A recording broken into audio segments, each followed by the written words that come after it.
Une plongée au cœur du Gansu. La province du nord-ouest chinois a longtemps compté parmi les plus défavorisées du pays. Mais à Linxia, comme partout dans la région, la stratégie ciblée de réduction de la pauvreté a permis de redonner un second souffle économique, social, mais aussi culturel. L'artisanat traditionnel profite aussi de cette logique économique. Zhang Hailin, lui, est graveur. Il nous raconte son histoire. 这个转雕已经做了20多年了，20岁刚过一点就开始做的。那个时候，这生活逼迫嘛，也是就家里情况不太好，就学了这个手艺这种手艺。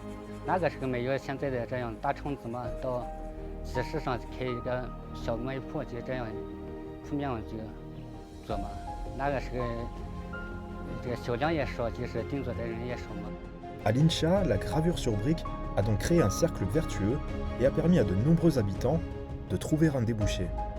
近视情况已经不错的，近视房子全部修好了，家里树木长着果树全部进来，看花也种的也不少，现在是环境已经开始好得很，生活也改变了，现在收入也高了，差不多也很满足了，已经是。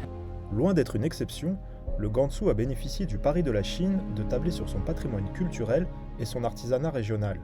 Avec la mise en place des politiques de Beijing, ces forces vives traditionnelles, à l'instar de la gravure, profitent désormais d'un accès privilégié au marché intérieur chinois.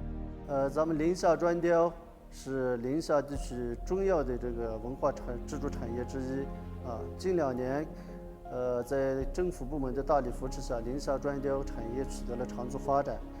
目前有4家龙头企业，15家砖雕作坊，从业人员有3000多人，年创产值是5亿多元。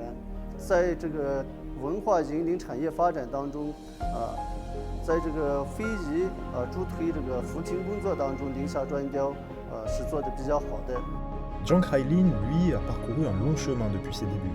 Son art lui a permis de mettre sa femme et ses enfants à l'abri, mais aussi d'obtenir la reconnaissance de ses pairs.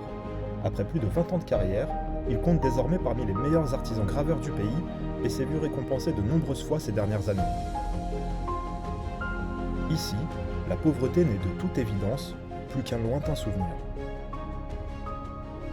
Climat défavorable, enclavement et relief important. Le Gansu s'est longtemps classé parmi les parents pauvres des provinces chinoises. Pourtant aujourd'hui, le changement est palpable.